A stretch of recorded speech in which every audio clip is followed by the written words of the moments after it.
Alright, hey guys, Mars Maxon here today. Today what I'm going to do is I'm going to be reacting to a George Blackpill memes video on Casey Xander, which says how to get a woman's genuine desire, loyal behavior as a man. So long story short, this YouTuber Casey talks about how you need to have like supreme confidence, which is by I guess status maxing, just like becoming the ultimate man that you need to become.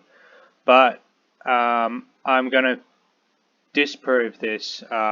Basically, Hiroshima Nagasaki this argument with another video, which is made by this YouTuber whose name's Jordan Green, where he's talking about although he's basically very high status. He's very rich, very successful. As you can see, the YouTube plaque.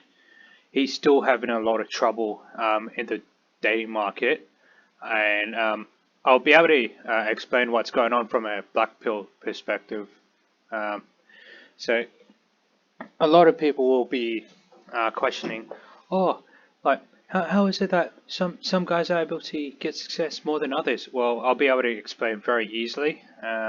It'd be quite simple, just looking through it from a black pill's perspective. So let's get into the video. About it because actually come to rest, my thoughts for 13, 14, 15 minutes. I think you guys got a lot of value out of that, and what I could tell from the comment section is it seemed like people really enjoyed it. So I know what you're thinking. You're thinking it's pretty late for you to post a video, and you would be correct. I also know that you're probably thinking that it's crazy that a person of my size can have biceps this big. If you're thinking that would all... Oh, come on, man. You're not that big. You're not... What a savage. Yeah, I'm in a good shape, and I think he's juicing, my honest opinion about it, because he used to be a skinny teenager, now he's jacked, and he's balding. Usually when you start TRT or you start your cycles, you most likely to get bald because of that. And in that young age, usually guys don't get bald, especially his brother, not bald. He has a brother and who's older than him, but he's faster. If you... we are going to really formulate where questions like this stem from. I'm going to actually give you the insights on how this is done, and not to mention, I'm going to show you the right way to think, so that way you can have sustainable success throughout all endeavors in your life. Now, with that said, this question and how I'm going to answer it really stems from one of the students that was asking me a question regarding focus inside my Freedom Academy just this Monday. Okay, now, long story short, in a nutshell, you have to have the ultimate confidence. Like, I can't just be confident, bro. Okay. Express to you as a man confident how important it is to have completely unshakable confidence at all times. You have to feel as if 24/7 deep down, nothing can get in your way. Nothing can throw you off center. Nothing can move you off center. Nothing can actually start to break you. And see, this takes having a very deep mindset and a very deep understanding as to... So I'm just going to jump in here. The main reason why he's making this video is, I'm assuming, is how to get women. But there's 3 ways, potentially 4 ways. There's face, height, race, and then whether you're neurotypical or neurodivergent. And you want to be more neurotypical than being neurodivergent. Alright, let's continue. What it is to actually be strong, what it is to actually be full stack. But the reason why I'm telling you this is because yesterday, or on Monday on my Freedom Academy, I had a member, he goes, how do I maintain focus throughout the day? I'm trying to build my purpose, I'm trying to build, XYZ in my life, I'm trying to build my business, I'm trying to do all of... Well, it's easy to maintain focus. Don't be goal-oriented and enjoy the moment. You don't have to maintain focus if you enjoy what you're doing. I mean, come on, man. These things. And what he kept noticing was that it was hard for him to stay focused. He checked. Because he don't like to do what he's doing. He want results, but he don't want to do all the job, and he hate what he's doing. His phone, he do this, he do that. It's hard for him to actually sit down. I'm not too sure if I'm jumping the gun or not with this point. I think Casey goes on to say that you need to focus on something for 5 to 10 years straight, which I do partially agree with, but usually if you're doing something and you're getting results, you should be able to notice it within from 1 week to 2 months maximum. Notice any results after that. You need to change up your tactics or change what you're doing, otherwise you're going to waste 5 to 10 years. As a man in his 20s, you don't have 5 to 10 years to waste at all. You do not. I do encourage people to work on themselves, but you have to also understand that's when your prime is, basically. Especially when you get older, you start to look older. I'm quite lucky in my case because although I'm 30, I do look like someone who's in his mid-20s, so I'm pretty lucky. The age bill hasn't hit me yet, but it will come to get to me one day. And do the work. And the way that I helped him get over this was by him actually understanding that it's not about focusing in the day-to-day. And the comparison that I made is you could sit at a table just like this and you could work 12 hours a day, 7 days a week for literally 2 months in a row, and your life would basically be the exact same.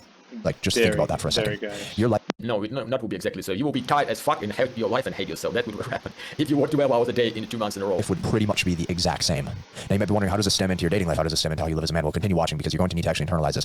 When a man shifts his time horizon in life, okay, when you stop looking at things day to day and you start looking at things as month to month or year to year, everything starts to come together. So here's what I mean.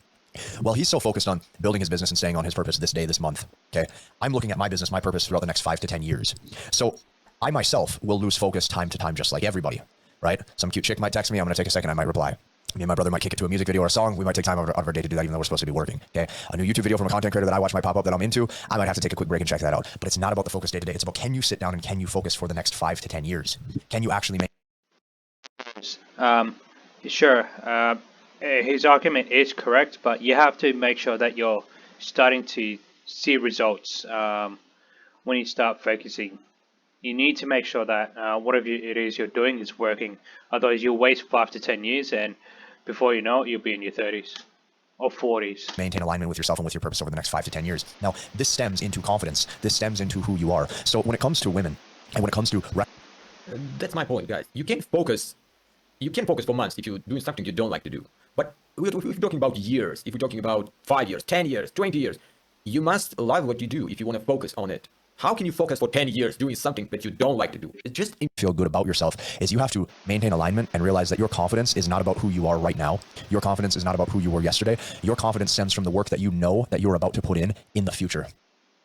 Let that sink in for a second. When you operate on that mindset, that you know your future self will be better than 99.9% of men. You now release control and give yourself the excuse to actually be confident right here, present in the moment, because you know the trajectory of your path is on the correct road. You know that the trajectory of your path is actually going the way that you need it to. With women, you have to have the most unshakable confidence at all times because you as a man need to know that you can hold down the fort. Provisioning matters as a man. This is what I really want to get into because in about 2 to 5 minutes time, I'm going to Hiroshima Nagasaki debunk this point. Like, I'm going to blow him right out of the water from another person who's in the red pill manosphere.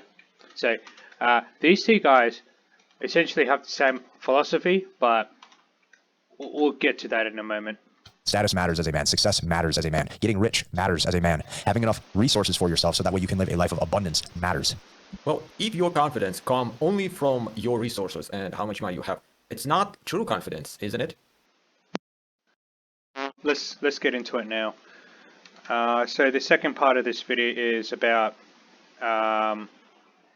what he's talking about, right? Being like the most ideal version of himself, someone who's rich and quote unquote confident because of all the resources he's got from hustling.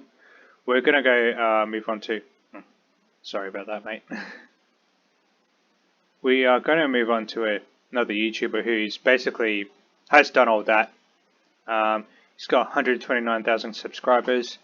Let's look at his net worth.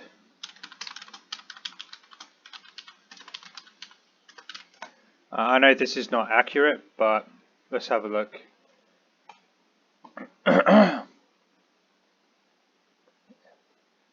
Is that the one? I don't know if that's him or not.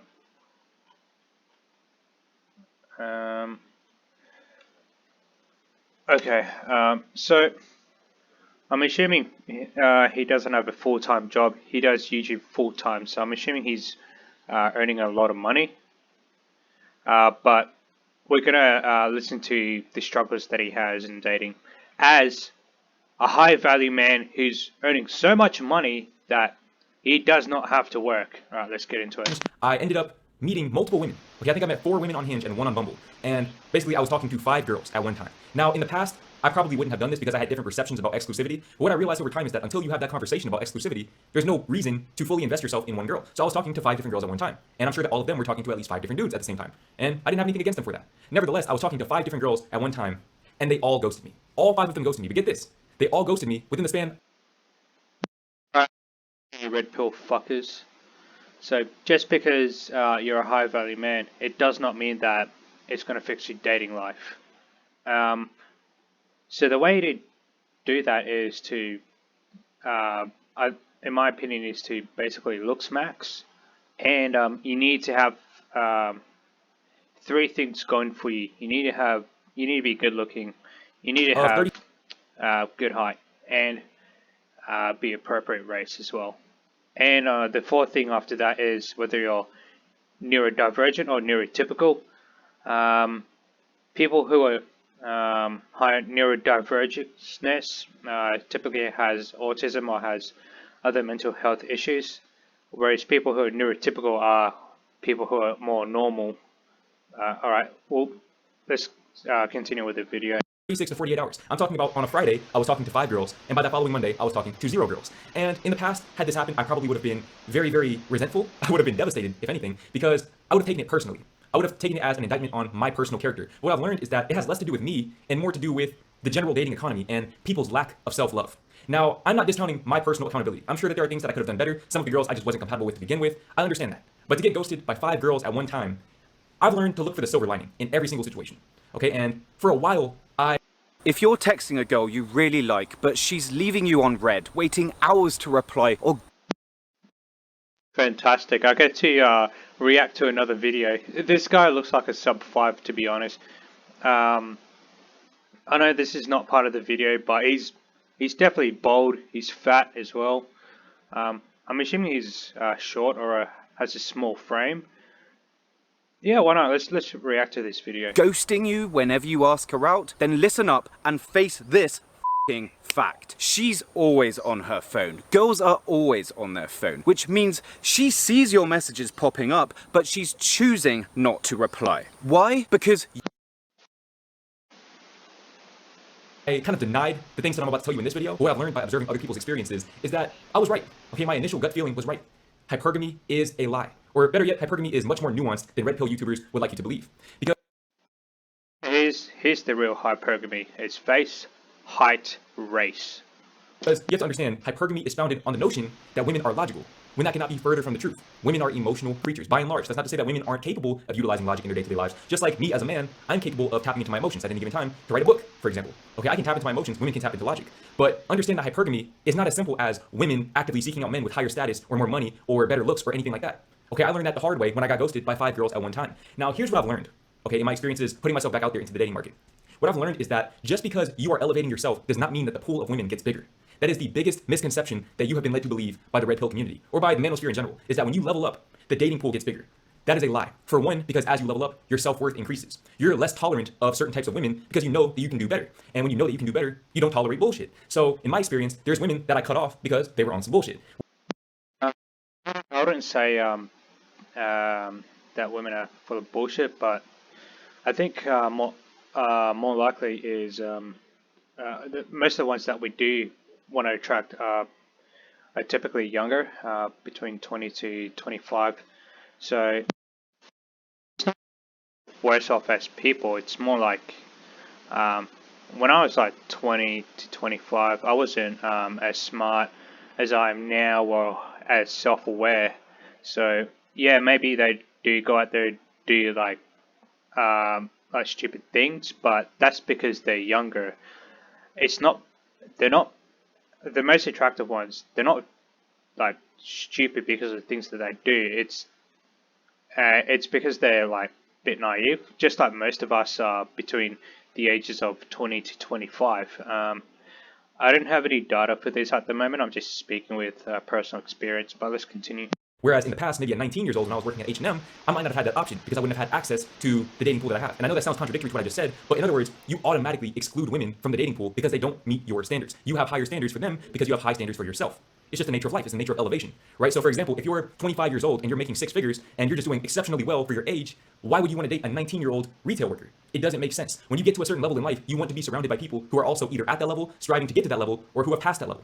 And women are no exception. Okay, now they can reach that level in whatever way they see fit for themselves. I'm not saying that someone like me would necessarily need to be with another YouTuber with 127,000 subscribers, but generally speaking, I want to be with a woman who is passionate about what she does. And that right there eliminates about 99% of women. And I'd imagine that it's the same for. I'm going to be calling cap on this. It's not going to eliminate 99% of them, but I think what he's trying to say is that just because he's becoming much higher value in terms of like his resources and money, which I do completely agree with him.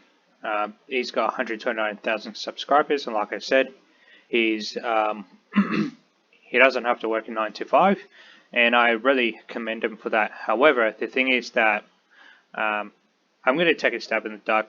The reason why they ghost him is because he's just not good looking enough. He's a normie. So when you compare Becky to a normie, Becky's going to have a lot more success. It's just because there's a lot of reasons for that. It's because men have a much higher drive than women, and unlike most guys, 99% of women out there actually looks max. They've been looks maxing since the mid 1900s, like 1940s, 50s, to impress their man. They've been looks maxing. They've researched on how to looks max. So in terms of looks maxing, women, they're much more ahead than us guys. I found out about looks maxing about 3-4 months ago. I'll get into that in another video. But what I want to get into is basically Jordan Green. So basically, I think he's a normie. He's definitely not a sub 5. He has looks maxed, but he's got like prey eyes. I'm not really good at like judging faces, but I don't think he's got the best face out there. He's done a bit of looks maxing with the jewelry and all that, which is good. It does suit him. I don't know why he's got that though. That's just like, that is going to turn like a lot of women off. But let's see how tall he is.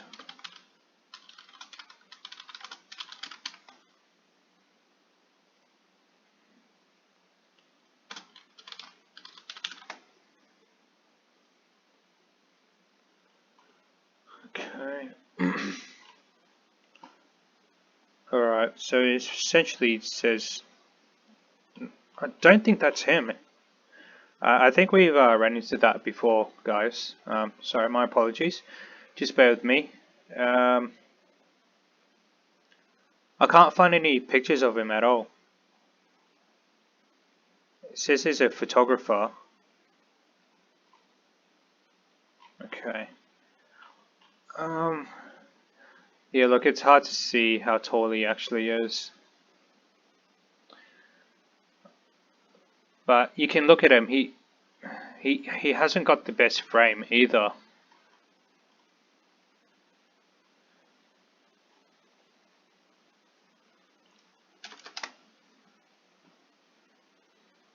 Okay, he's in quite good shape. Yeah, and he's got the YouTube plaque as well. He's actually really low on body fat. But look, going to the gym is better than not going to the gym. It's going to make everyone better, but just because you go to the gym, it does not guarantee that you're going to all of a sudden like have an easier time in the dating market. That's not true, because women, they have a lot higher standards, which I'll make another video on very soon. But women have a lot higher standards than us guys do. I would probably like go with a Becky or even a sub 5. If you guys want to know what if you guys want to know what rating I am, I'm like a high tier normie now. I'm doing everything I can to potentially get into Chad Light, but my issue is that I'm only 5 feet 9 inches tall, and I'm South Asian. However, I do have a way above average face. I do believe I do have a good face. However, I do have also limitations as well. So if we look at the door there, I'm not too sure how. I think we're going to go with him being average height. And he's obviously looks maxed, but I don't think that's enough. To be honest, I'm sorry to say this, and it's not me saying that he's unattractive. It's him himself in this video suggesting that he's having a hard time. All right. So hold on. Conclusion. So to wrap it up, the point I want to make is that just because you status max and money max, it's not. It doesn't mean it guarantees an easier time in the dating market. YouTubers are talking about how they're struggling a lot in dating, especially when they reach a very high status and making a lot of money, such as Jordan Green. He's got 129,000 subscribers. I'm assuming he's very successful, which I don't ever want to like tear another man's accomplishments down. Good for him, but but there's also a reason why he's struggling with modern women as well as Casey, because he's he looks like he's over 6 feet, but he's balding. He's got an average face. He's got blue eyes. He's got JPW as well, but he's an average looking man who's gym maxed. But just because you go to the gym, it does not mean it will make you more attractive. Alright, so the three main things that is going to dictate that part of your life is how good looking your face is, which is number one, your height, which is number two, and your race, which is number three. Yeah, so yeah, that's about it, guys. So make sure to drop a like and please subscribe, and be sure to share this information out to other black pillars, so we can finally get the truth out there. All right, thank you guys. Have a good day. Bye. Oh, and don't forget to take a shower, bro.